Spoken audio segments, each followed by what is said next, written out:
Dark Brandon being at it again. So Biden was doing, I don't know if this was just, I think it was a rally. Yeah, I think it was a rally. It wasn't just a speech of his own. It was a rally. And he had this moment, and this has been happening a lot to him recently. He'll be giving a speech or doing a rally or whatever, and then you'll have some like hardcore MAGA fan in the audience, and they just heckle. You know, they protest, they interrupt. Now, am I opposed to protesting in principle? No, of course not.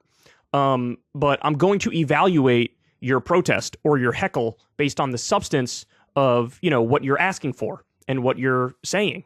And in this instance, they're just like, you know, F Joe Biden, basically. You know, like Dark Brandon sucks. Let's go Brandon. I mean, this is what they have. They don't have anything else. They don't have anything substantive to say. It's not like a substantive interruption. It's not like, I don't know, Code Pink going to a Biden rally and interrupting to say, you better get back in the Iran nuclear deal right now because you said you do it and you haven't done it yet. That would be a different conversation. That would be a different story. So anyway, the protester / heckler interrupts him in the speech, and this is how he handles it. And it's not I mean it from the bottom of my heart. As I said last week, we remain in the battle for... I can't even hear what the guy's saying. I don't know if you guys can, but I can't. I mean, we could try again. Let's see. And it's not I mean it from the bottom of my heart. As I said last week, we remain in the battle for the soul of America. By the way, all right, God love you. Let him go. Let him go. No, don't. Jesus. God damn. It's like he got stuck on repeat. It's like, you know, when the old school CDs used to skip and you would hear that? Like, that's what he was doing. Let him go. Look, everybody's entitled to be an idiot. No, everybody's entitled. Okay? Look. And it's not roasted. OD roasted. Look, I have to say, I like the fact that he was saying let him go. He was saying, now, you know, you compare that to Trump, where whenever anybody would heckle, he'd be like, get him out of here. Yeah, Dan, don't be soft. You know, be rough with him. This is stuff, you know, we have the video of Trump at the old Trump rallies. He used, you know, that happened a number of times where he was like, be aggressive with him. Be aggressive. Take him out. Here's Biden, polar opposite. He's saying, look, leave him alone. He's fine. Leave him alone. He's fine.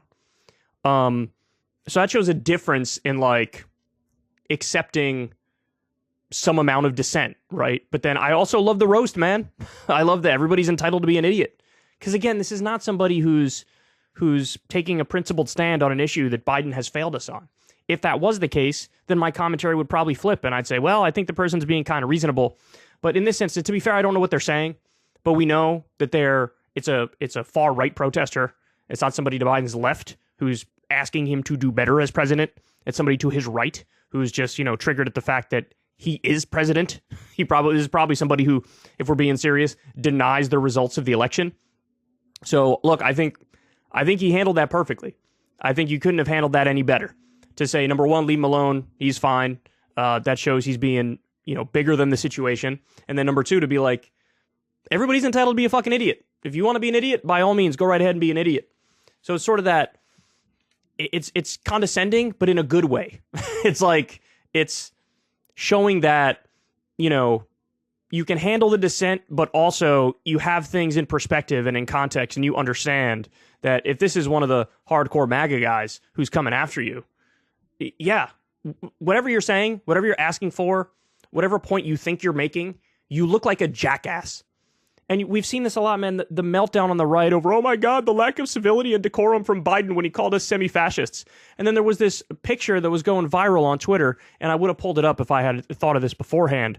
But it was like, you know, this is the modern conservative movement. I think it was Murtaza Hussein of The Intercept who tweeted it.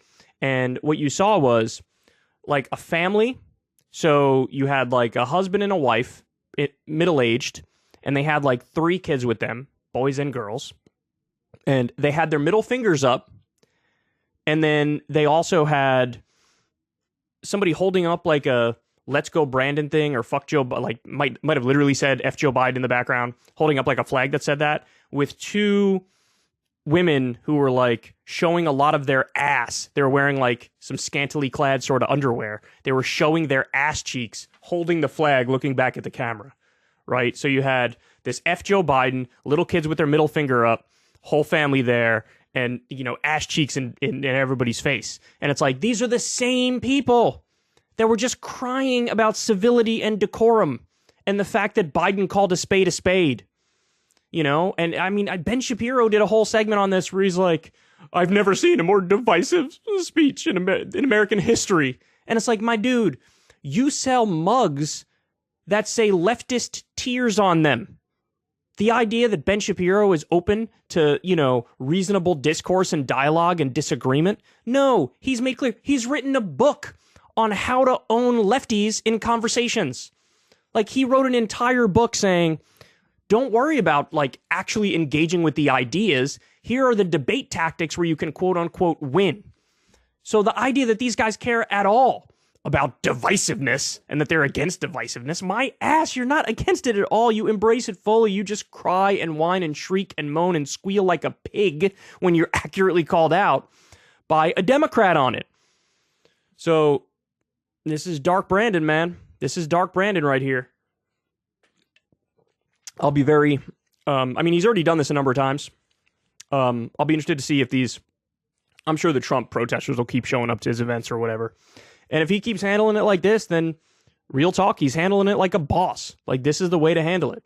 So, hat off, well done. Cable news is ripping us apart, dividing the country, making it impossible to function as a society, and making it impossible to know just what is true and what is false. But the good news is they are failing and they know it.